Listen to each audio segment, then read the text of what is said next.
If you'd like to participate in this show and listen live, there's a number of ways to do it. You can go to the Mixlr app, or you can follow us on Facebook Live every Sunday. You can also go on the wildfireradio.com website and listen to us Tuesdays that's at just 3 o'clock not right Eastern, anymore. 12 o'clock Pacific. And if you want to contact us, head over to our website at st916.com. There you'll find all of our social media feeds, bonus after-hours content that you won't hear anywhere else. Surprise. We're here. We weren't going to be, but now we are. So welcome. It's Sunday morning, and you are tuned in to Sports Talk 916, episode number 239. They didn't think it would go past 200, did they? I didn't think it was going to go past 200. Didn't think it would go past like 3. I'm Coach Greg Veroza. Right there is my friend, Mr. Chief, Coach Greg Bull. I threw that in just I'm on Coach purpose. again. All right. You are. So some kind of big news for you this week. You weren't supposed to be here. Yeah, shitty news for me this week. Yeah, So I right. was supposed to be in LA. I would have just been wrapping up my race about 40 minutes ago. But God. ironically, it was too muddy for Tough Mudder to operate this That weekend cracks me in up. LA. No, so it wasn't that it was too muddy. I mean, if the course was as muddy as it was and as wet as it was, the show would have went on. The issue was it was a safety thing. So the emergency road Oh, okay. was washed out. Oh, okay. And the trails or the path that the emergency vehicles would have needed to follow to get to certain parts of the course where the obstacles were non-accessible to standard medical vehicles. Oh, okay. So That makes ambulances sense. and all those guys couldn't get to where they needed to should there have been an emergency. So for safety reasons, they decided to shut down the whole weekend. Which How many people sucks. do you think they pull out of every one of those? What's up, Albert? It really depends. I've seen when I did Monterey in 2016, the Monterey once, and then when we did Patterson, which is coming up on March 25th that we're doing this month, I've seen the Life Flight flown in 3 times. Oh, shit. It wasn't for standard Life Flight situations, but it was one of those things where it was like, let's be safe and let's just get someone to the hospital. One guy essentially fell off a cliff. Sorry. One guy essentially fell off a cliff and broke his leg. Oh, okay. Like the course went straight into like a sheer slope where you basically had to sit on your ass and slide down.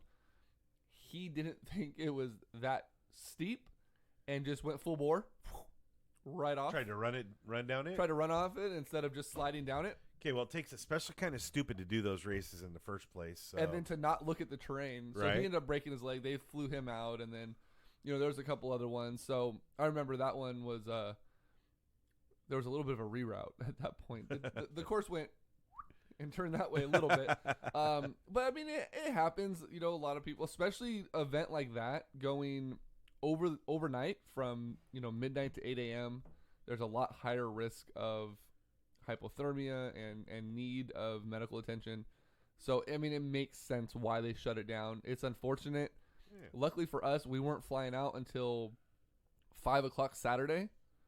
So we were able to cancel our flights and cancel our hotel and our rental car and all that without any fees. Because they canceled it like on Thursday, right? They canceled it Friday at 6. Oh, okay. Super late. They were hoping that the weather would lighten up, that they can get some additional safety measures taken care of, and it just didn't happen. But there were people that were racing Saturday morning that flew in from all over the United States. Yeah, that would suck. There was a handful of people that flew in from the UK Oh, shit. because this was the official kickoff weekend of Tough Mudder season. This was the first event of the year, so it was a big thing. And, unfortunately, those people basically just took a little weekend trip to Los Angeles for. You think any of them went to Vegas? I don't know. I'm sure they might have. It's like you were saying. I didn't. So that was Tough Mudder. Didn't Spartan say that those that were registered at Tough Mudder? Yeah. So Spartan put out a thing Friday night that basically said, "Hey, if you have proof that you were registered for a Tough Mudder event this weekend that got canceled, bring it. We'll let you race the Vegas Zona," is what they call it, because it's actually they're headquartered in Vegas, but they're racing in Arizona. the Vegasona race for free. Just show proof of your Cool. registration. Now, it's either cool, as in Spartan was like, oh, that sucks, we want you guys to race, or it was a haha, fuck you, Tough Mudder, we're gonna try to steal your people away. It's hard to tell because those two companies go at it nonstop. But don't most people do both? Most people do both. The problem is there's the diehard Spartan that despises Tough Mudder for whatever reason, and there's the diehard Tough Mudder that despises Spartan, and it's kind of the belly of the beast. People just don't like each other when it comes to those, and That's both stupid. companies take stabs at each other all the time. And to me, it's like, look, everybody's up off the couch doing something. It's an event that it should be celebrated that everyone is off doing something, fitness wise. Right. And there's still that spite. But, it is what it is. Now my race season starts March 25th. How many are you doing this year? Right now I only have 4. That may change, but March 25th we'll be in Patterson doing a Spartan Sprint.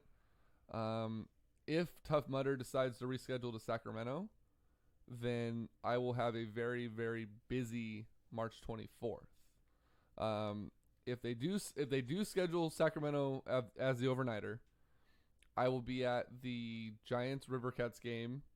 Oh, that's right. At 7, doing that with you, hopefully, and then heading to Gibson Ranch about 10 to get ready for the race. Racing from midnight to 8:30 in the morning, and then going home, showering, getting in the car, driving to Patterson to do a Spartan Super or Spartan Sprint at 12.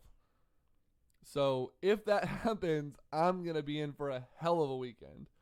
But it's yet to be determined. If not, I'll be in Texas in May doing the overnighter in Texas. How's that? Is that going to be close to your mom's house? About 4 hours, she said. So. Oh, cool. She'll probably maybe she'll make the drive up, or I'll stay an extra day. Who knows? Yeah, cool. Although after those events, I don't know that I want to be Around people anywhere but a bed, to be honest. So how are you going to do a 24-hour or a 12-hour one? 8-hour. 8-hour one, and then turn around and do another 3-hour one.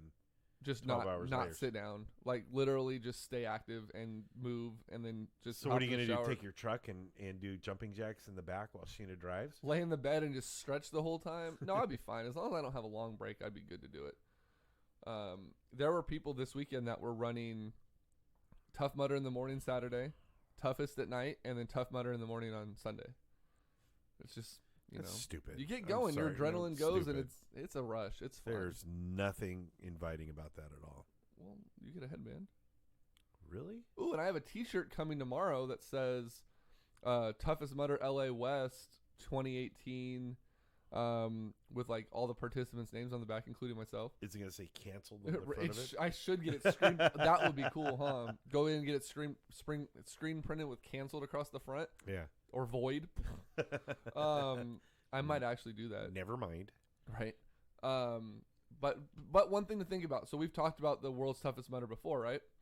And Ryan Atkins last year ran world's toughest mudder in Vegas, 24 hours, which I'll be doing in November in Atlanta.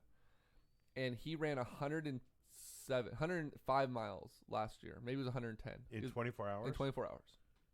Holy nonstop through the shit. night with all the obstacles and everything like that. He was scheduled for the event that would have been last night. So as of right now, I not only ran the same race as Ryan Atkins, but I ran the same number of miles in the same amount of time as Ryan Atkins did at Tough Mudder You West. are a stud. Yeah. So right? 107 miles in how long? 24 hours. So they do that, what is it, the 100-mile run from starts in Auburn and ends in Sacramento. What is it? Anyway, you have to make it in 24 hours. It's a 100-mile like trail run. And that's with no obstacles. That's just running. That's what I'm saying. That's how impressive that's pretty good. Yeah. The top female last year, his wife, Lindsay Webster, ran it. I think she had 80 miles in that time last year. TJ, what's that? Is TJ on? Yeah, TJ says that's the equivalent of a 1994 World Series champion T-shirt. Is me having that shirt that says my event was canceled. That's a good one. And then Lindsay Webster, supposed to be running that race last night, decided to go and She hit a trail that's in LA, and it's apparently one of the longest foot trails to a peak up there. I don't even know. I can't remember what it's called, but Lindsay went out and decided to run it and track the whole thing, and she got a FKT, which is the fastest known time on that trail ever. She decided, well, I'm supposed to be running through the night anyways. I'm going to go run this trail. Wow. And just took it to town, and I got one of the fastest known recorded times ever on that trail. So, good for her. She still got her miles in. It was like there you go. 17 and a half miles or something like that uphill. What'd you do? Same. Yeah. Just, I slept. Ran from the couch to the fridge and back? I ate like shit yesterday. It's funny though, like I woke up this morning, I went to bed around midnight, which was because I posted on Facebook like, well, should have been in the starting corral. I guess I'm going to bed.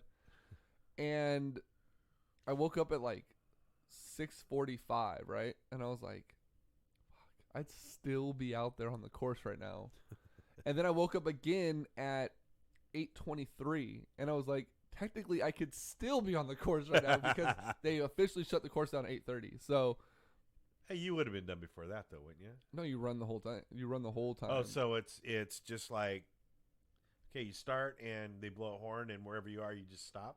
No, so if you basically they blow a horn and you go, and then as long as you've started your final lap by 7:40 in the morning, you had until 8:30 to finish that lap. But the official race stopped at 8, but if you're still on the course in that window, you had an additional 30 minutes to finish your lap to count toward your mileage. If you weren't back on the course by that time, then your race was over 8 o'clock. Okay.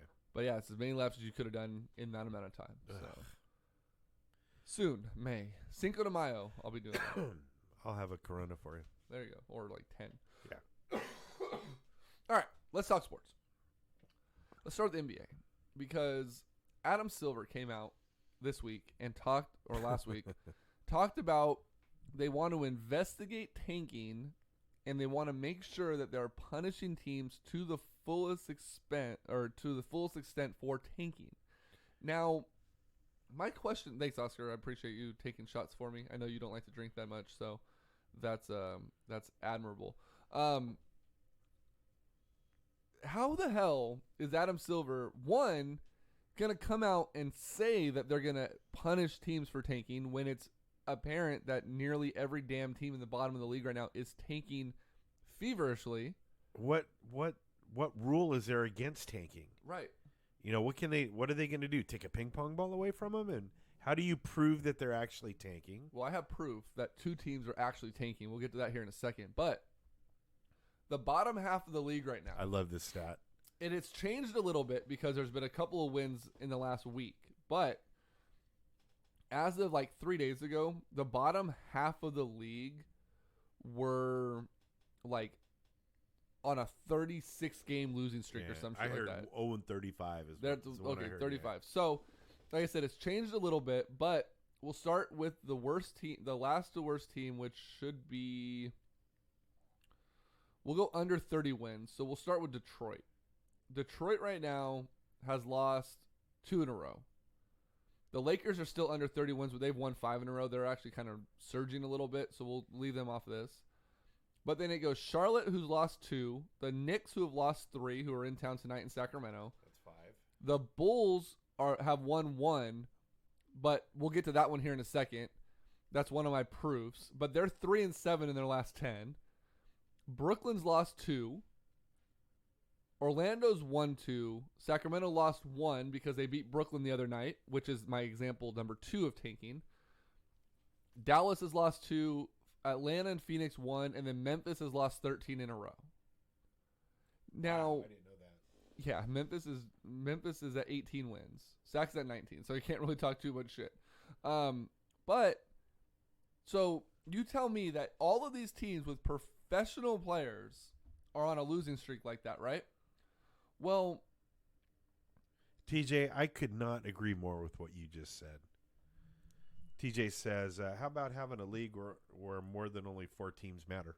Absolutely. Yeah, it's ridiculous right now. The NBA is bad. And Oscar says tanking is in full force. Did you watch the Dallas game? So that was my first example of tanking. Last night, Dallas played miserably, right? And Chicago, like I said, is on the bottom of that list. They've won one. They're 3-7 in the last 10. They won last night because of what Dallas did. Dallas literally went out and shit the bed. At one point, there was a play last night where, and Oscar, maybe you could clarify on this because I didn't watch the whole game, but I did hear about this. Dallas had 4 guys on a possession. I don't know if a guy stayed back and cherry picked. I don't know if Vivek started taking over for this team, but it was 4 on 5. And somehow the Bulls, who are on this list, managed to not score. So the Mavs come out with 4 guys playing defense, which is an obvious. I mean, they're, like I said, they're one of the teams that are on the shit list. And then the Bulls with 5 guys somehow managed to find a way to not score on 4 to help, I don't know, cement the loss. I don't know how you want to put it, but both of those teams are on the shit list. And if that's not a sign to Adam Silver, I don't know what is. Like, really, you're not having guys getting back on defense now. You're not having guys try to score the ball when they're in advantage. And speaking of that, the Kings-Nets game the other night, it's in overtime.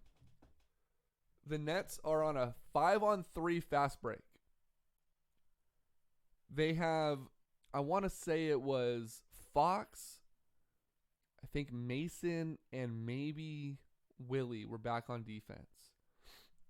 And the Nets start to drive the baseline like they're going to attack the rim. D'Angelo Russell pulls it back and walks all the way back to the 3-point or to the half court line, sets up a play, allows the Kings to get back on defense, runs the shot clock down to 3 before he starts the play, throws the ball out of bounds.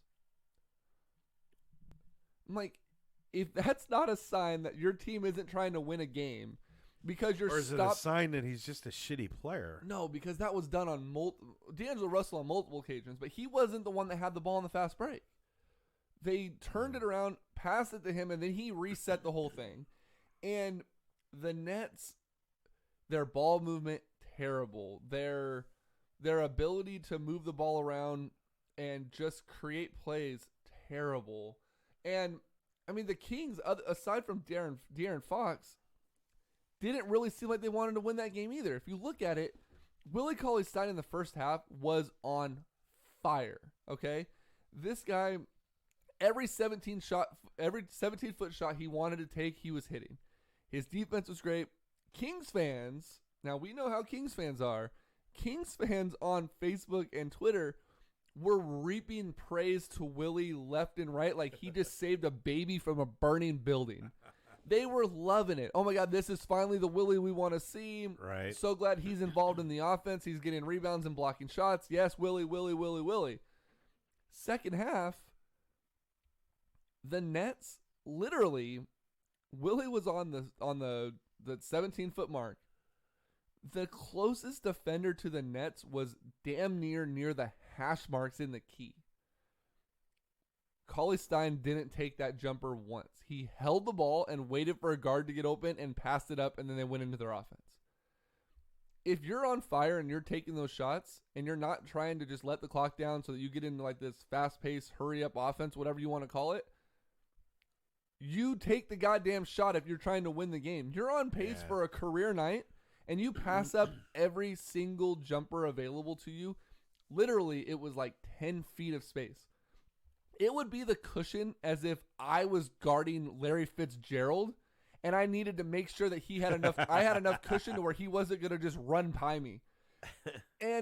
Or like when you play your little brother, right? You're playing like a 2-year-old. You're like, go ahead and shoot it. I'm just going to stand over here for the rebound. Didn't take the shot once. So if that's not a sign to Adam Silver that these teams don't give a damn, you need to fix something. But what can you do? I mean, what can you do? There's nothing in the rules that say they can't do it.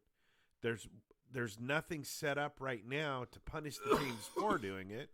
I just don't get.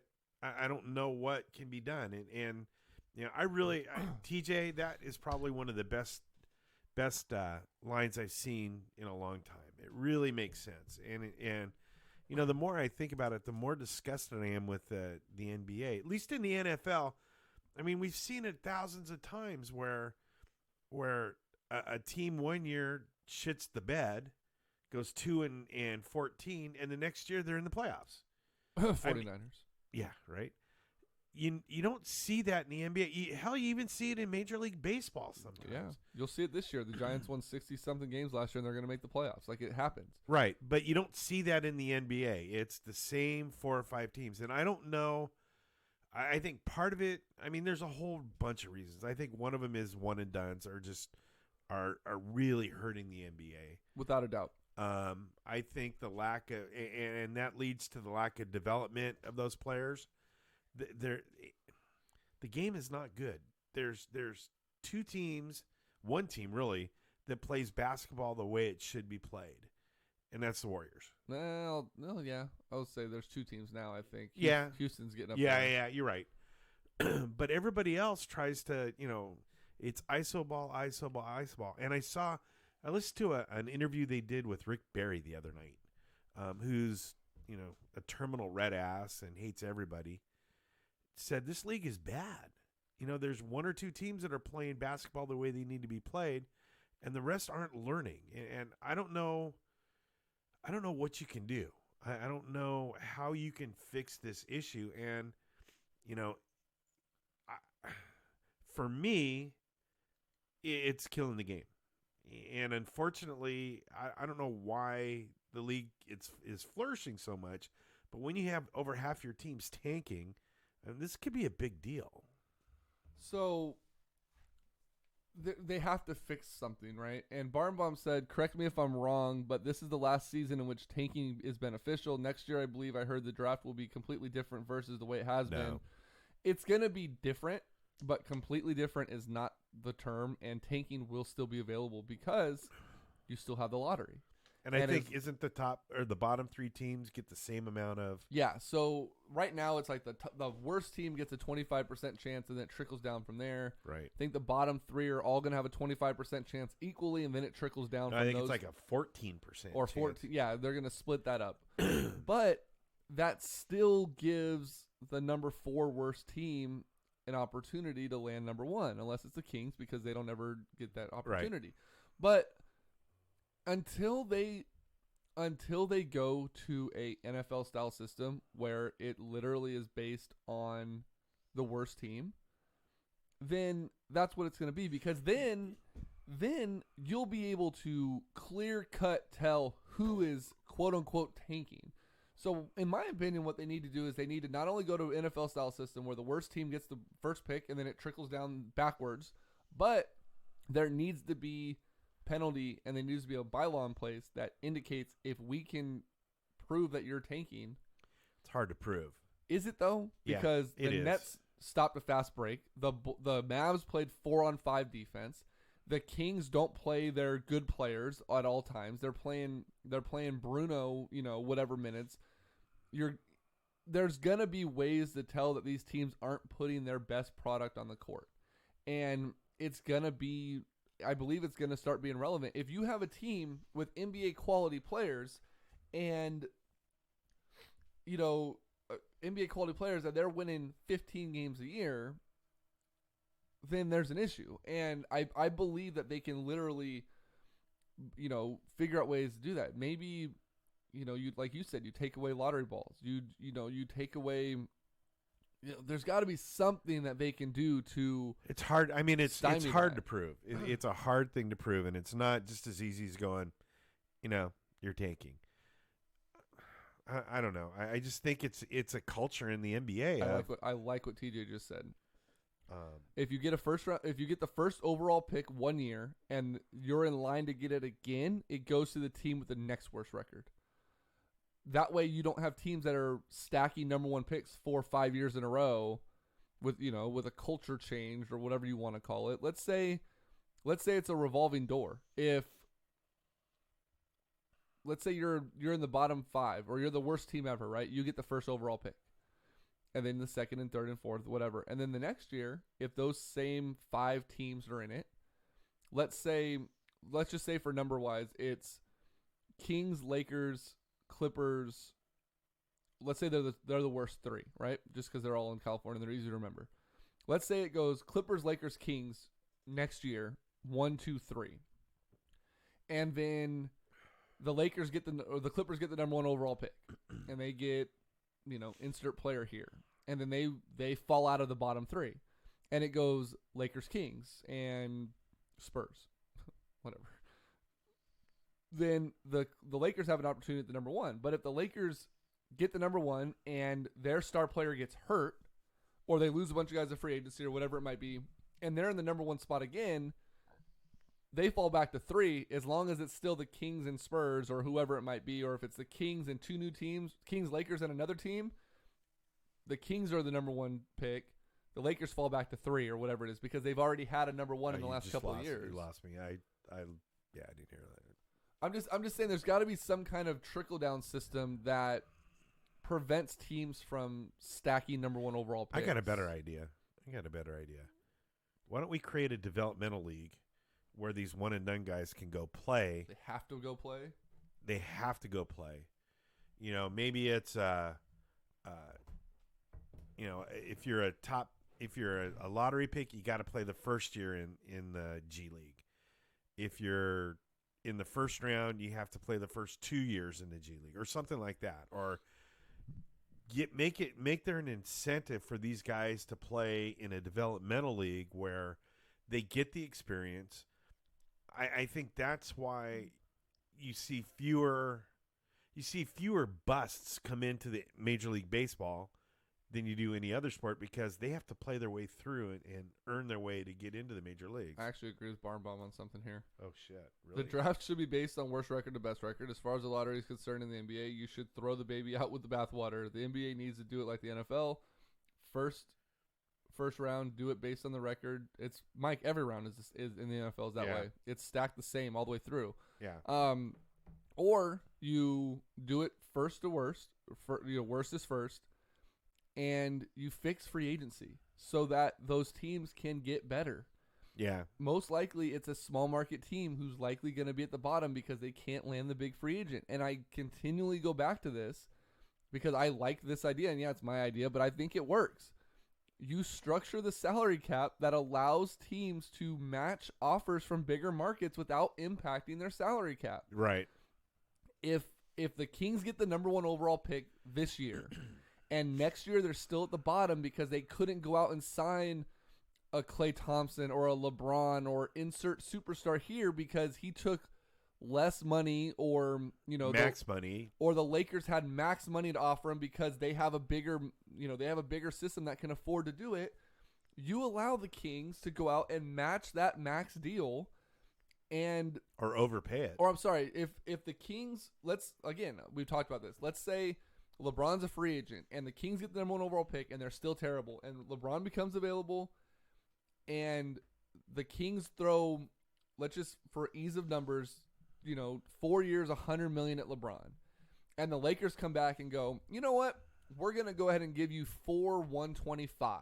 Fuck you, Sacramento. We're taking them. The NBA structure should allow Sacramento to go, all right, fine. We're going to match that and give that initial team the opportunity to match or go above. The Kings go, all right, fine. We're going to give you 430. And they're only obligated to the original 425 on the books or the 420 that they offered on the books or whatever it might be to allow them to field a properly staffed team right. without paying the luxury tax. And I think that should be, instead of market sharing and all the other shit they do for small market, give them the opportunity to put a comparable product on the court. The owners are making their money, and the owners will make their money back if they can get a team that wins games. Market sharing is available to those teams because they don't win, and they need to get people's asses in the seats. And when they don't, the better teams kick them down a little bit of funds. Let them match or overmatch money to put a product on the court and make their money back that way. That's the way that they're going to fix it. The draft could stay the same, but it's the free agency. It's allowing LeBron or Durant or all these guys to go jump ship to bigger teams, and that's what's breaking the NBA. The other thing that's breaking is the one and dones. Well, that too. The other thing that's breaking the NBA, and it's been talked about, of fixing it, is the playoff system. There's been a lot of talks that the NBA is going to possibly go toward a 16-team format. Get rid of the East and West. I'm not sure I like that. But as of right now, let's look at it from a standpoint of the NBA season as it currently sits. You have the West with Houston and Golden State. Mm-hmm. Okay? And you have the East with basically Cleveland, Toronto, maybe And Boston, but Boston is fluctuating a lot, right? There's a potential this year that the best series in the NBA final or playoffs is going to be Golden State Houston.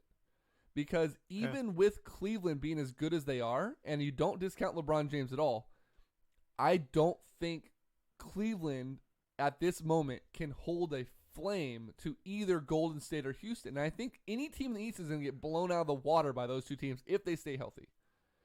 So what you do is you go 1-16.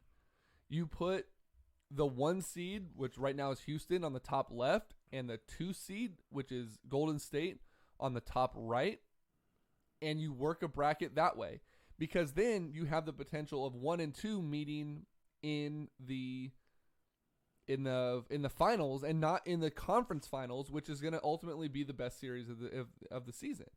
And it gives a little bit more parity to the game because, maybe the 7 seed in the East would have a better shot at beating, the 4 in the West at some point during the bracket. And it breaks up that monotony of, okay, well, why, like go back to what TJ said earlier. There's 4 teams right now that matter. That breaks that up because right now you know who's going to be in the finals. It's going to be either Golden State or Houston and Cleveland. Really, it's 3 teams. There's no need for a playoff game right now. Just put Golden State and Houston in the finals. Let LeBron and the Cavs have the entire Eastern Conference playoffs off to get better, and then wait for what's going to happen in June. It doesn't make any sense. No. Break it up, 16 teams, and let them fight through it all the way through, and I think you'd have better quality playoff system. And it gives a better opportunity right now because if you look at it, and I have the standings pulled up. Did you notice who the number 7 seed in the West is right now? I'm going to tell you right now, I believe it's like Portland or somebody. Nope. It's Oklahoma City. Okay, that's San Antonio's 6. okay. Denver's That's 8. what I thought. San Antonio was 7. So as of right now, you would have Houston, Denver.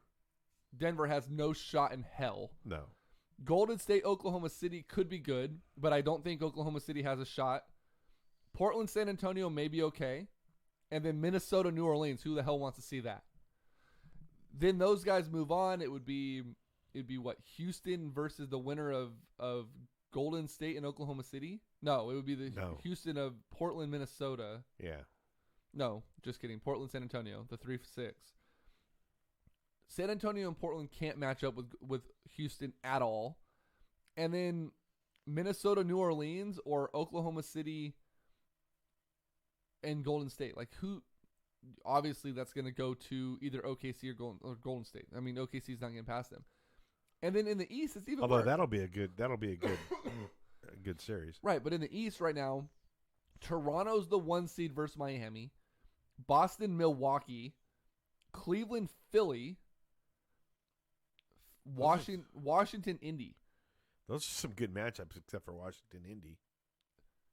They are, but does any one of those teams in that division at all have a shot at beating Houston or Golden State? And the quick answer to that's no. But if you do it by the top 16, you have, let me count, 1, 2, 3, 4, 5, 6, 7, 8, 9, 10. You have Houston, Milwaukee. You would have Golden State, Miami, which would be boring. Toronto and the Clippers. There's a lot of tied teams in here when you break it up that way. Boston, Denver, Portland, Philly, which I think would be entertaining. Cleveland, Indiana, which would be a wash. Minnesota, Oklahoma City. I went one too many. Clippers aren't in that. Houston, Denver, Golden State, Philly, Toronto, Indy, Boston, Oklahoma City, Portland, San Antonio, Cleveland, Washington, Minnesota. Minnesota, New Orleans happens regardless of how we break it down, which is shitty for the NBA. But there's only really one or two good matchups there too. Why not? Not get rid of the first round? Why not make it top 8? But when you get into the second and third rounds is when it starts to get interesting, because you split the bracket up, and you have the potential of like Houston, Cleveland in the West, in the one side of the finals, and Golden State, Toronto on the other. And then, at the point there, you have an opportunity for, I do need a graphic, George, or Isaac, it's way convoluted, but you get to the very end, and you have an opportunity for Houston, Golden State for the NBA championship. And ideally, that's the way it should be. It should be the two best teams competing for the championship. See, that's, and right there is the whole problem with the NBA. In the Super Bowl, at the beginning of the playoffs, you kind of go, well, I think it could be New England, and it could be, whoever. We were a blown pass interference away from having Jacksonville, Right. and Philly Right. in the final, in the Super Bowl. So going in, this is really doesn't really matter, but we do a Super Bowl draft, and we draft players from each team in the playoffs in our fantasy league. Pool play. Isaac's right. Let's put all 32 teams. Yeah. Let's put all 30 teams in the NBA in the playoffs. Take up a NCAA tournament. Add another month, and who knows? Maybe the Kings get a fight under their ass and they win a playoff game, and then they get killed by, the Bucks. Now it would make it really exciting. Yeah, just take all 30 teams and put them in a tournament. Because you're really not. I mean, there's no upsets. When was the last time there was a playoff upset? Dallas beat Golden State back in like 2007. Yeah, there are just there's no upsets. So really, you can just pencil in Cleveland or Boston and Golden State or Houston. That's the problem with the NBA is two teams are going to make it, and we know who they are ahead of time. It's not like the NFL. It's not like Major League Baseball, where the 6th seed, the last team in, has a legitimate shot at winning the World Series, San Francisco Giants. Right. So the 6th seed in the NBA has zero chance of winning the. So what if the NBA did this? Top 4 teams, 2 in each division, all get a 1 rank, right? Just like the NCAA. And then all the other teams are playing for those final 4 spots on each side. Make it an 8-round playoff or an 8-team playoff. And then you do best of 3 until the finals, and you do best of 7. What if you did this? What if you did the first round of the NBA playoffs is a one and done, single elimination. The second round, best 2 out of 3. Okay. Third round, best 3 out of 5. And then the last round, the best 4 out of 7.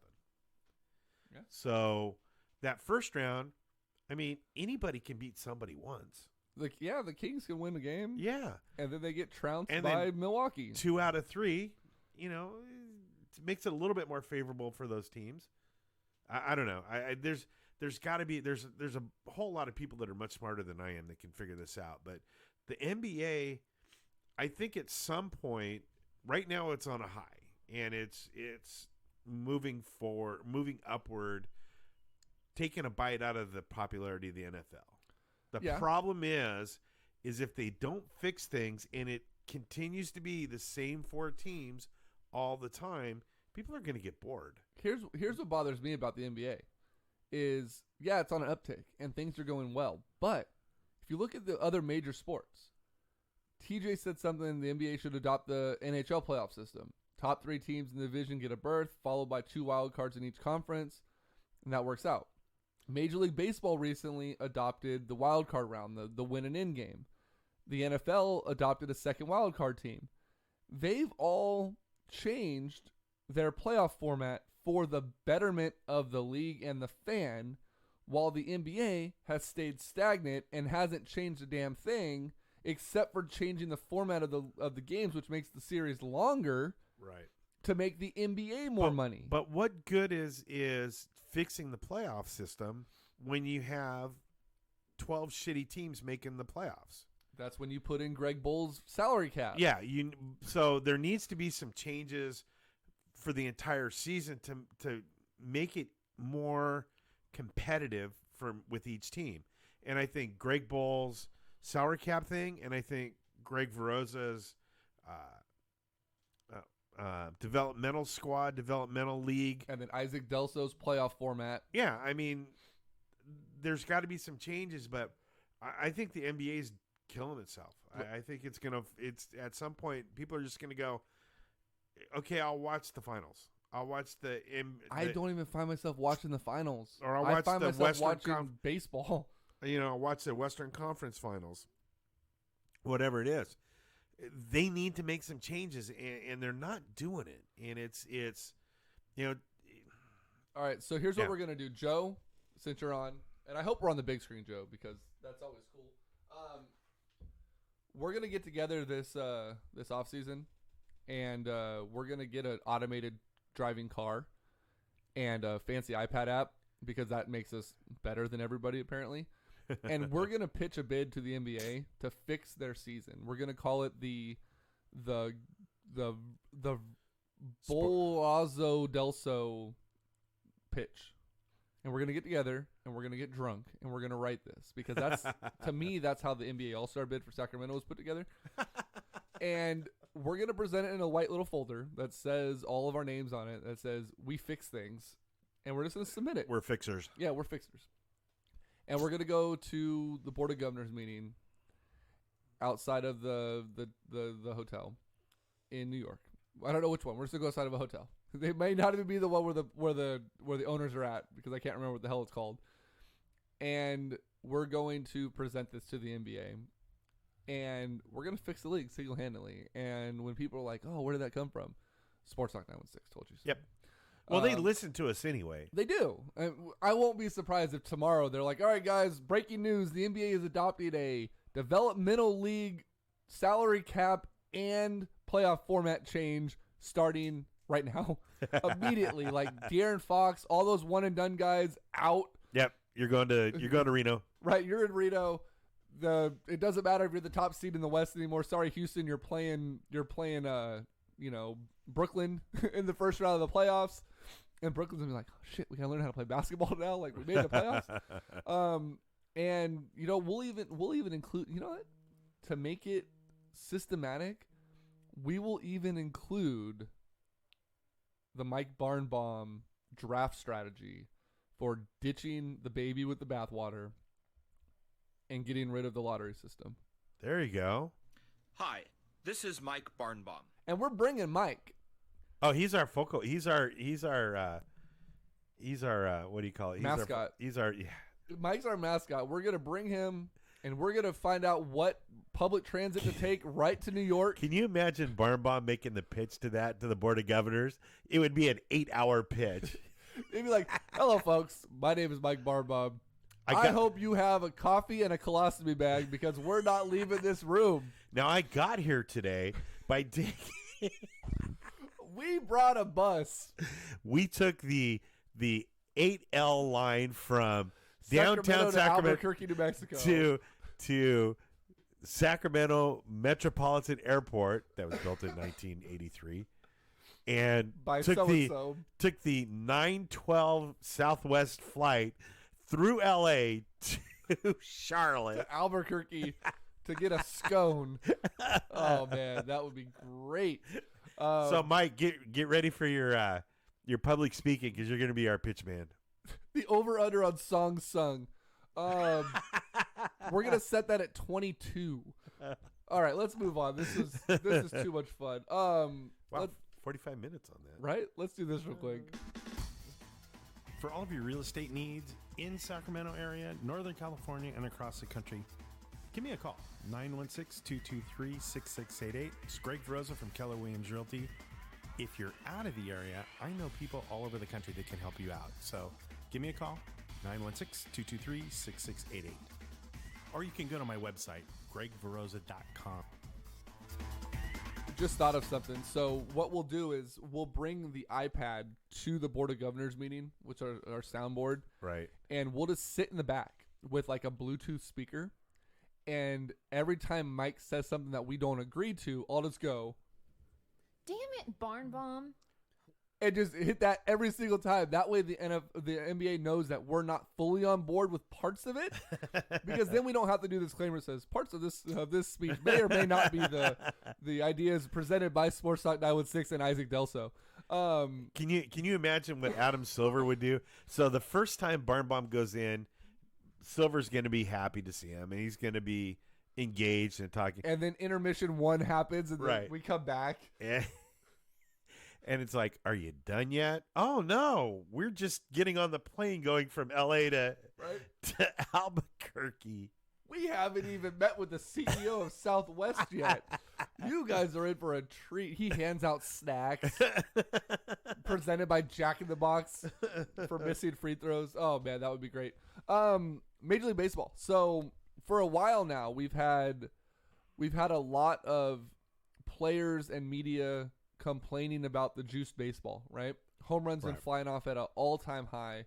And Chicks dig the long ball. Right, well, Rob Manfred came out a number of times last year and said the balls aren't different. They're within MLB standards, yada, yada, yada.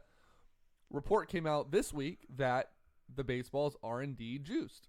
And the core of the ball is lighter, therefore causing the ball to fly further. Now, he wasn't incorrect. It's still within Major League Baseball standards as far as core density goes, but it's not the normal ball. And a couple high-profile players have come out, and they're not too happy about it. The big one being Justin Verlander. Verlander came out and said, look, I don't care that the ball's juiced. As long as we're all using the same ball, it really doesn't matter. However, I'll be damned if our commissioner and our league is going to be lying to us about the status of the ball. If you're going to make changes, be transparent about it and make sure your players are aware of it. Since the All-Star break in 2015... I was going to say, that's exactly when it started. The number of home runs is staggering. So, 2014, 0.86 home runs per game. 2015, 1.01 per game. Wow. 2016, 1.16. And 17 was 1.26 home runs per game. Wow.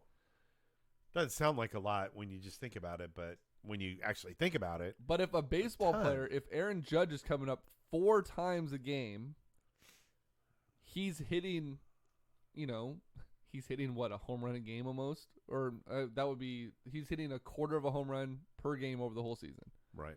So that's absolutely ridiculous. And like I said, it's good for baseball. It's great for the fan. But you got to be transparent with your players, right? You got to let them know, hey, we're changing the ball a little bit. And maybe not even let your players know. Maybe just let your pitchers know. Right. Like, one, the ball's going to fly a little bit more.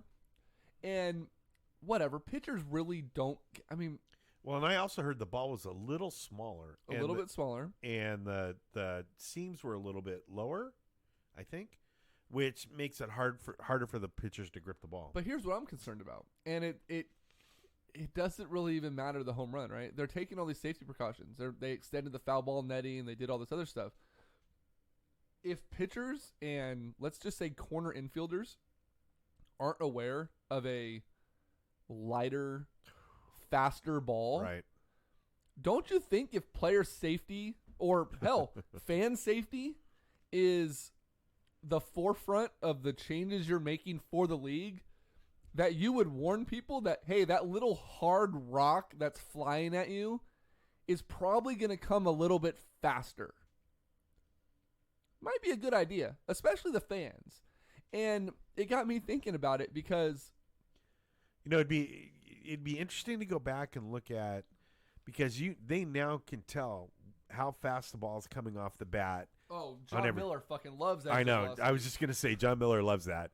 Yeah, that's his go-to stat. Oh, that was 106 miles an hour. Exit velocity. Let's look at the exit velocity brought to you by Joe Schmo's Blow Joe. So it'd be interesting to see what the exit velocity of the average hit. Not even the was home run. Let's look at the to line the drive. hit. Yeah, line drive from All-Star break in 2015 to now. I would imagine it's probably, I would guess it's probably 1 to 2 miles an hour faster, which again is a lot. Right, and it made me think about it because I was like, you know what? They went from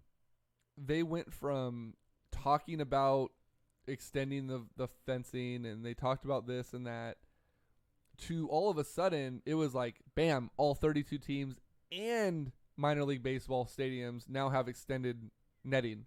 Oh yeah. Overnight, boom, everyone has it. And you're like, I thought it was optional. And then all of a sudden, everyone has it. No debate. Everyone has to have it. Even Rayleigh Field has it. Yeah. You'll see it today if you go to FanFest at Rayleigh Field. It starts at 11:30. Does it go all the way to the foul pole? No, it goes all the way down to the start of the dugout. So it's dugout to dugout. So, and that's one of the things that they talked about now at Rayleigh Field during their FanFest was, hey, come out, see what the netting looks like. Tickets go on sale for games, for season tickets, everything this weekend. Come get an idea of what you're looking at first. That way you're not pissed off, potentially during the season. And it got me thinking, like, MLB must have known that something was coming out about the baseball. Oh, yeah. Because overnight they were just like, hey, look, we care about safety again. Nets, and, now we're going to use wiffle balls, and, you have to wear a helmet when you're playing pitcher. Padded bats. Right? Everyone uses foam bats now. And the balls have a little fan on them, so if you hit it in the sweet spot, it turns on and flies out of the stadium. But yeah, it got me thinking, and I like what little parachute on the back of like a drag racer. If it hits you hit the ball, speed, if it hits a certain speed, the parachute deploys and just kind of comes floating down. Right. There's a sensor that is like transponded across the top of the stadium. If it goes over that sensor, it's like those shopping cart things where the wheel locks. Right. Once it hits a certain thing, poof, parachute. It just lands in a little kid's lap. We are fixing every sport there is, right? We got to come up with, we're fixing it. Barn bomb, we're going to use you, dude. Mike, you got to get your parachute baseball pitch ready for Major League Baseball. Yeah, but it's like Major League Baseball really is kind of shitting the bed on this. They're like, oh, okay. Maybe we should worry about these things because stories are going to start coming out. But I like what Verlander said. Let's make it transparent. Let's make sure that players are aware that the ball is going to be... Because they're still denying that there's ever any change into baseball. Right. Hell, why don't... And another thing, too, can we make the baseball the same in AAA and Major League Baseball? The AAA ball's smaller. Yeah. Can you make it the same size ball? You would think. It's not a big deal. Like, I don't care, whatever. But... wouldn't they make more money? Like, wouldn't Rawlings essentially make more money if they can automate both of their factories to make the same size ball for... Well, I'm sure they make them all in the same place. Well, yeah, they but probably have a different setting. Okay, we're doing AAA balls. Right, now. but they could probably pump out a lot more if they don't have to change the setting, or if they have two machines. Hey, look, make a second one. I don't know. It's crazy to me that baseball, they're so predicated on making and really what it is they realize that as baseball loses popularity again because it's kind of on a roller coaster. The long ball is what brings people back. We've talked about it a number of times. It's what saved it after '94. With the steroid era. Well, it's what saved it in '94. People started hitting home runs. Yeah. So Bonds and Sosa, McGuire and Palmeiro and all those guys started hitting the home run at an alarming rate. Baseball started to fall off. Then all of a sudden, Stanton and Judge and all these guys are hitting home runs again. Well, why don't you just make it transparent that we want our guys hitting baseballs further to make fans happy? You don't need to do it secretly. Right. Put everything in a damn humidifier. It works for Colorado. Well, supposedly they're doing that all baseballs now are going to be treated exactly the same no matter where you are. I don't know. Whatever. Just let me go to games and watch baseball. Speaking of which, the first Giants broadcast is on today as they play the Dodgers at 12:10. Nice. You can stream it on the NBC Sports app for free. And maybe you do that at your open house. Watch the Giants game. I think I might. Baseball is back. The Giants are actually looking good. They beat the Reds 13-2 yesterday. The Giants have been putting up some runs in spring training. They've been scoring spring some training, runs. though. But the fact is they're hitting home runs. True. So as long as they're hitting home runs, I don't care. And that goes right back to what we talked about. We want home runs. The spring training for the River Cats starts up soon. We did reapply for our credentialing for the Cats. As mentioned, March 24th is the game against the Giants at Rayleigh Field. Tickets for that go on sale today as well at FanFest. I believe there's going to be a limited number of single game tickets for that. The only way to guarantee that you get tickets for that game is by buying their top, not top tier, it's their like top game pack or whatever they're calling it, which gives you opening night, Independence Day Eve, one fan appreciation game, and the Giants River Cats. Or start your own radio podcast and apply for press credentials. Get your press credentials, get in there. But or Mike Barnbaum. Or Mike just like walks in. He just like, gets hey, in. What's up? Hey, Mike, how you doing? I got here from Southwest Flight 8. Mike's like Norm from Cheers, and you're not going to get this reference at all, but somebody will. So when Mike walks in, everybody just goes, Mike, how you doing? It's ridiculous. Like, and I want to be on that level of ability for Mike. Like, he literally just walks up, and he's like, hi, Adam Silver, nice to meet you. Like, at a Kings game. I'm Mike Birnbaum. I'm Mike Birnbaum. You probably heard the name. And it's I told you when Jim Rome did his show from Sacramento that he did a in the Bud Light Lounge thing. Well, he did it in the morning, and then that night he was on with Jason and everybody pregame and did a little bit of a show on there. Who's sitting right next to him? So there's a table, a U-shaped table, right. And those guys are. I have pictures. There's Jim Rome and Jason and all those guys inside the U-shaped table. Who's sitting on the outside right next to Jim Rohn? Hi, I'm Mike Birnbaum. What's crazy is Mike just and he followed him up the stairs into his lounge. Yeah, Mike just has this confidence about him where he's like, it's that thing, act like you belong and no one's gonna question you. Right. Mike's like, bitch, I run this place. And he's like, hey, Jim, do you need an orange? Do you need a grape? Do you need to know what bus to take back to your hotel? I got you. Fun fact, this has turned into the Mike Barnbaum show. The other night, well, maybe like a month and a half ago, we're at the Kings game. And, I used to be a season ticket holder, so I still have a good relationship with a lot of the season ticket reps. And I walk over to their little table on the concourse, and and I see my old rep and a few other people. They're like, hey, how's it going? We haven't seen you in a while. And we start shooting the shit. Well, they all leave their little table and come over and start talking to us, right? Barnbaum walks over, sees us chatting, walks behind the table and sits at the laptop. And he's like, I got this. And I'm like, what are you doing? And I look at Angela, my old rep, and I'm like, you see this? And she's like, he's good. Don't worry about it. And he pulls his laptop out, and I was like, are you using their laptop? And he's like, no, I brought my own. Like, it's cool. This is mine. I literally thought he sat down at the Kings account rep's laptop and started working. I shit you not, while we're talking, someone walks up with a question. And Mike looks at Angela, who gets ready to turn and go back to the table, and goes, I got it. If I need your help, I'll ask. And starts addressing the fans' concern as if he works for the team. The person didn't miss a beat. They're like, well, my seat's a little loose or whatever the issue was. And he's like, okay, well, we'll take note of it and we'll make sure your rep gets back to you and this and that. He told Angela to give me a tour of the Lexus Lounge. He's like, I can handle it. Just go ahead. And she's like, no, I can't do that. And he's like, no, seriously, I know what I'm doing. That dude is amazing. And, we give him shit, but damn it. I want Dude's connected. Connected. I want half of Mike Barnbaum's bravado. Right. He is so well entwined in everything. The first time I met Mike, I knew about him. I heard him calling on the radio and everything. It was one of the Here We Buy games at Sleep Train, or Here We Stay. It was Here We Stay games. And Mike is sitting in the upper bowl, right? What's up, James? He's sitting in the upper bowl. Hey, we're talking about your buddy, too. We're talking section 217 at the old arena. That's where my season tickets were. And Mike's sitting up there in the section next to me. So he's at 216, I guess. And he has his lanyard on with all of his King stuff. And he has his bus pass and all this other stuff. And he has a pass that mentions something on there about like he volunteered for something Kevin Johnson did. So it says like Kevin Johnson, blah, blah, blah, blah, blah, and has Mike's picture on it. Like he had like a official thing to be a part of this thing he's doing.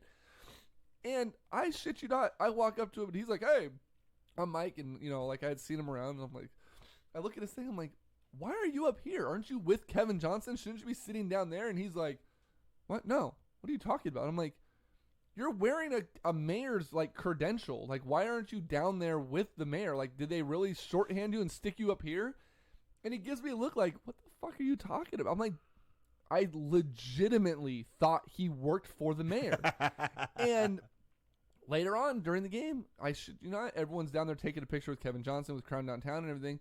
And Mike's there in his back pocket, right with Kevin Johnson. And I'm like, this motherfucker was pulling my leg. He says he doesn't work for him, and here he is, like, scratching his back. I'm like, this dude is, like, he's like a mole. Like, he's up there making sure no one's talking shit. He's going to report back to Kevin Johnson. Mike has that thing about him. I literally think people think he works for the Kings. And that's why people don't ask him to leave. He sits with Jim Rome, and he goes to the press box, and he does whatever the fuck he wants because he is Mike Barnbaum. Right. I remember the first time you guys talked about him is when Eddie was still doing the show, and we were out in the garage. And it was probably my first or second show, and his name came up, and I'm like, who the fuck is Mike Barnbaum? Who the hell? I don't even know who this guy is. And you guys just looked at each other and went, oh, you'll know who he is. Yeah, and boy, do you ever. Oh, I know. So, you know, and you can pretty much guarantee I would want to go back and look at all of the news footage of any major event that involved city government in Sacramento. Just go look at the Arena Saga film and go back. Yeah, right. Barnbaum it's Barnbaum roll. It's not even B-roll anymore. It's Barnbaum roll. Like it's all he was even in the 30 for 30 that we got to see a couple of times. And the best one ever was the Sac Republic rally that they did downtown. Sacramento Republic FC does a rally downtown, and Barnbaum is standing on the fence right at the front with the biggest shit-eater's grin on his face. He's like, just staring up, and I'm like, fuck, Mike is in everything. Oh, my favorite Barnbaum story is when we went to cover the Sac State football game. He chauffeured us around. And so we're up in the press box. Oh, I know where you're going with this. Yes. He's in all white. He's got a white shirt on, white pants on, white shoes on, and he's got his iPad all set up with a little keyboard on it, and the phone rings. Hi, this is Mike Barnbaum. Oh, the score, 28-23, Sac State. Click. Who is that, Mike? ESPN. Yeah, ESPN was updating their website, and Mike just answers the phone nonchalant. No, he has the phone. That's his job. Yeah. That's his job. He has the phone right by him, and he calls in every score to ESPN. Can you imagine what those guys at ESPN are going? All right, shit. Look at the caller ID, 916. Oh, shit, it's Sac State. It's Barnbaum. How soon can we get the update over with?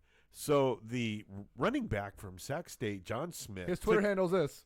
Took a 32-yard run up the middle. I hope Mike knows that we're doing this all out of love. Was stopped at the 8-yard line. So on second down. No, more importantly, what does ESPN do when they call for a roster of employees to know who to ask for? They call over and like the head of Sac State, who now in media relations is Robert Barsante, used to be with our over at the River Cats. They call Robert. They go, hey, we need a list of your folks. That way, if we have to contact you guys, we know who to ask for. He sends over the list. It's got one name on it. No. It's got like 40 names on it. And they look through it and they go, did they fire Barnbaum? Because he's not on the list. He's not an employee, but yet every time they call, he answers the phone. They're like, is this guy giving us an alias? Like, what the fuck? Then they call and they're like, hey, did you guys get rid of Mike? No, he's here. Why is he on the list? He's here. Like, don't worry about it. Oh, God, I love you, Mike. Real quick, let's talk football. Okay. So, NFL Combine's been going on this weekend. Saquon Barkley is proving to be a beast. Don't get me started on the... I know you hate the Combine, right? I do. It's worthless. There is... you hear these NFL guys, and they're saying, okay, well, his shuttle drill really proves that he can rush the edge. No, it doesn't. You know, the quarterback throwing 30-yard outs with nobody on him, nobody rushing him, proves nothing other than the fact that he can throw a 30-yard out with nobody on him in shorts. Perfect example of that is Josh Allen, quarterback from Iowa. Iowa. Josh Allen could be the number 1 overall pick due to his combine. He was throwing 70-yard bombs with ease down the field to wide receivers. Right, and he did hit the guy right in stride. He did. But still, there's no there. Try doing it. Here's what they need to do with the combine. They need to take all the defensive linemen and put them out there. And put them out there and just rush. Nobody blocking, just no tackles, rush. Just get out there. Just rush. Go around tackle dummies and yeah, I mean, it's just it does no good. It does. So here's the deal, though. So they talk about Josh Allen throwing these bombs, and then someone brings up the fact that he only had a 56% completion rating last season in Iowa. And what's the response? And this GM, it doesn't say who it is, but it says an this scout, NFL scout wins Savage Scout of the Day. This fucker goes, well, you know, with the touch he has and the power, to be fair, all the wide receivers that he was throwing to are going to be grocery clerks or stockbrokers next year that couldn't handle the rockets that he was throwing. Just throws all of his wide receivers under the bus that they can't catch. Right. And that's why they're like, oh, well, he could go number 1 overall to Cleveland. And he's like, yeah, if Cleveland takes me, you know, I'll be happy. But if they don't, I want to play for Pat Shurmur at New York because he's, you know, this and whatever. Well, I could see Cleveland trading back to like 5 or 6 and taking a quarterback. There's enough quarterbacks in this top of this draft that they don't have to take a quarterback number 1 overall, or they're going to take Saquon Barkley, because that dude is proving to be a monster right now. A 4.4 40, like a 41-inch vertical, which is bigger than, again, it's in shorts, not in pads. They should be running the 40 in pads. But he's doing everything that a lot of people said he couldn't do. Like, he's proving a lot of doubters wrong. And I think he's going to be a hell of a running back. He's a lot of Niner fans like, we should draft him. Well, he's not going to be there at 9. No. He's not going to be there at 9. I think the 49ers trade out of 9. I really do. I think that they slide back into the back half of the first round draft, and we'll get to that in a second. But there's a kid that I'm really intrigued by. And I don't typically like the NFL draft. I usually don't give a shit because once my team drafts, I don't watch it again. I just kind of click it until I see what the Niners are doing. Oh, well, yeah, this kid. Shaquan Griffin. He was born without a left hand, and he played defensive back all through school, and then he switched to linebacker for University of Central Florida. Right. Well, he lifts and does all of his weight stuff with a prosthetic on his left hand. When he switched to linebacker, he couldn't bench press the bar. In this story, he says that the bar was shaking, which is 45 pounds. He couldn't do more than like 3 reps of it. At the combine, a lot of scouts and GMs said that they'd be surprised if he does 3 reps, even with this prosthetic on. His goal was 6, and that's 235. So it's 2 45-pound plates on each side plus the 45-pound bar. He hit 20 reps. I saw that. I saw him do that. And they're projecting that this kid now looks like it'd be a 3rd-day pick, so a 4th, 5th, 6th, or 7th round. But he's kind of my feel-good story. He's the guy I want to see get drafted. Well, his twin brother, twin brother is Shaquille, whatever his last name is. Griffin, who plays for Seattle. Right. And he left a year early, and the other guy, the Shaquan or whatever his name is, stayed an extra year. And they're saying that that's done wonders for him. He's the real deal. He's gonna make a team, and he's gonna do well. Yeah, and I've seen a lot of people. Well, he only has 1 hand. Well, you know what? Let's be fair. Jason Pierre-Paul has 1 hand. Right. You know what I mean? Like, he has 3 fingers. At least he still has his hand. He just doesn't have the dexterity of fingers. Like, he has his. No, he doesn't. He has a stump.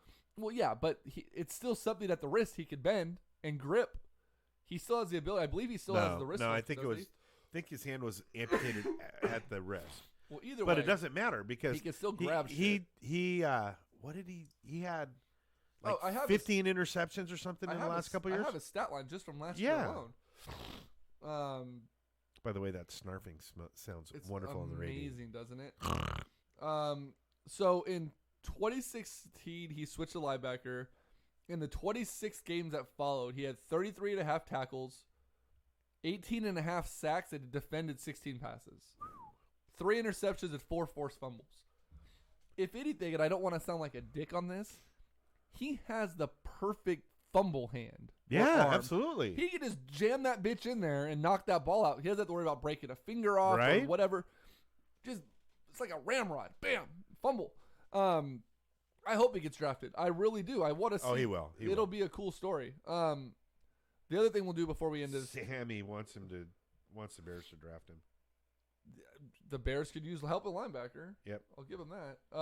So can I go back to the combine one more time? Yeah, The rant. Stupidest things in the world. Sure. 2 things. Quarterbacks running the 40. The only thing good about that is when they superimpose Rich Eisen running the 40 with them. And offensive lineman running the 40. If an offensive lineman has to run 40 yards downfield, It's because he's going to celebrate a touchdown. right? There's no. It's just the NFL blowing their own horns and giving more time to TV and selling more advertising. It is the most worthless 4 days of anything that I've ever seen. And of course, what did I do all day yesterday? Watched it. Watch the combine. Yeah, because I'm a sucker.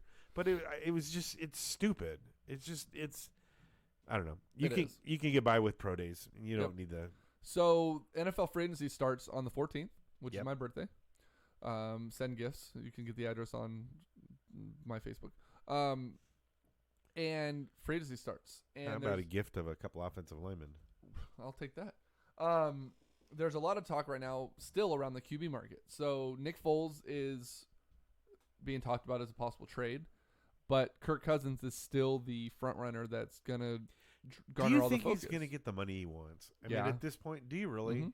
I think he is because he's really the only sexy name quarterback. And there's a lot Is he that sexy? to the NFL he is. I think he's just sexy because he signed legitimate contract or offer sheets the last couple of years. I don't think he's really done anything. He hasn't. He's but not. I wouldn't put him in as a top 10 quarterback. No, but teams think that they can, break him out of the Washington funk that a lot of quarterbacks have and develop I just them. don't see it. Right now, the teams that need a quarterback: Buffalo Bills, New York Jets, Cleveland Browns, Denver Broncos, New York Giants, Minnesota Vikings, and Arizona Cardinals. See, I don't understand the Vikings. They The got Vikings- 3 quarterbacks. The Vikings right now are rumored to be willing to let all 3 of those quarterbacks go if they can get the right quarterback in free agency. Right. Denver, I think, is still the front runner. Arizona, I think, has crept into number 2, and I still think the Jets are the dark horse to land Kirk Cousins. Now, Aaron Rodgers came out today and said he's not going to sign an extension with Green Bay until Kirk Cousins signs his deal to see what kind of money that Aaron Rodgers demand or should be demanding, which I agree with 100%. Like, you're way better than Kirk Cousins. You wait for that to get your money. Aside from Cousins, though, those teams that need a quarterback, Case Keenum, Teddy Bridgewater, Sam Bradford are all available, like I said, or potentially available. The Browns, I believe, are just going to go lock up A.J. McCarron. For some reason, they really like A.J. McCarron. But the other option is Nick Foles. So the Eagles GM at the Combine came out and said, we're happy having Foles as a backup to Carson Wentz, blah, blah, blah, blah. But then Doug Peterson came out and said, yeah, we're happy, but we're not going to not listen to trade offers to see what we can do, because not only do the Eagles not have a lot of cap space, they're lacking a lot of draft picks, which is kind of what happens when you win the Super Bowl. You don't get all those compensation picks or whatever.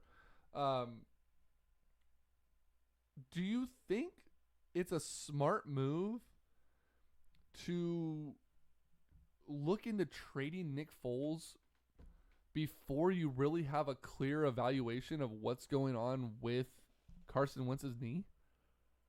No, I think you got to hold on to him. There's a lot of people that are saying that he's going to be the quarterback for the first 5 or 6 games.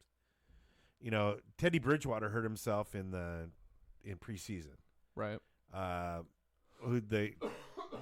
what's his face from Houston hurt himself in the third or fourth game last year. He's got almost a whole year to recover. Right. Those ducks always fly over right at the end of our show. Right? I just think that it's maybe the Eagles feel that they can go and get like Bridgewater or someone on the cheap that they can get a load for Nick Foles. I mean, Nick Foles literally just won Super Bowl MVP, right? He can go out and they could fetch a pretty penny for him. Yeah. He doesn't have a trade clause or no trade clause. He is not under contract next season. They're not going to retain him next year as a backup. He's going to go be a starter somewhere else. I think you have to at least entertain the idea of trading him. Right. To get something, because here's the deal. Even 5 or 6 games, let's say it's 5 games. If Wentz comes back healthy, and let's say they win 3 of those 5 games, or 2 of those 5 games, they could still make the playoffs in the East as a 12-4 team or a 11-5 team and still be in a good spot with Carson Wentz. It's not the end of the world. So I think we'll see the Eagles be extremely active on draft day. I think Nick Foles does get traded. TJ, it's not going to be to the Browns. No. Because the Browns could be the gonna, Broncos. I could see him go to the Broncos. if they don't get Kirk Cousins. I think Arizona is a very, very high likely place for him to land. I think him and Fitzgerald could be really good. So that'll be interesting to see. The other thing that I think is going to be really intriguing for the 49ers is what they do to address the Reuben Foster issue. Do they draft at 9? Do they take the linebacker Trumaine? His first name's Trumaine. I can't think of what his last name is, but Grubb? no. I don't know. TJ? TJ, I know who I'm talking about, but take that, or do they trade back? I think a really intriguing idea that I've seen floated around a couple of times is John Lynch trading back from 9 to 21 with Buffalo and also getting 22, getting both picks back to back. I don't know that you can get that. I think you can, because Buffalo needs a quarterback. They need a running back. They need, because I mean they have Shady McCoy, but he hasn't. They need another running back to potentially Tremaine Edmonds. Thank you. They need some help. I think Buffalo wants to get into the top 10 extremely bad, and John Lynch has proven to be able to fleece people on the trade right already. So I'm excited. The draft is April? Yeah. Right? Free agency starts in March. That's what I love about the NFL. Free agency happens before the draft, which allows you to build your team and then draft, unlike other teams that draft first and then open up free agency, or other leagues, I should say. It's going to be exciting. I'm looking forward to it. The Raiders have the 10th pick. They lost the coin toss, which means Jimmy Garoppolo is still undefeated this season. You know what's funny, too, is I heard something about every game that Jimmy Garoppolo started, they lost the coin toss. Did they really? Yeah, so this is the first coin toss the Niners have won since Garoppolo's been in place. But I think the Raiders have a lot of intrigue. I think John Gruden, there's been a lot of talks now that after meeting with Crabtree and Lynch that the Raiders are inclined to potentially keep both of them. But then I saw a report that came out 2 days later at the Combine that said the Raiders aren't set on keeping. I don't think Crabtree they or met Lynch. with. Have they met with those two guys? Well, I'm sorry. Lynch met with ownership and McKinsey and decided, I like the way these guys fit our system. I can see us keeping both of them, but right, they can't talk to him right until the league season starts. I really believe that,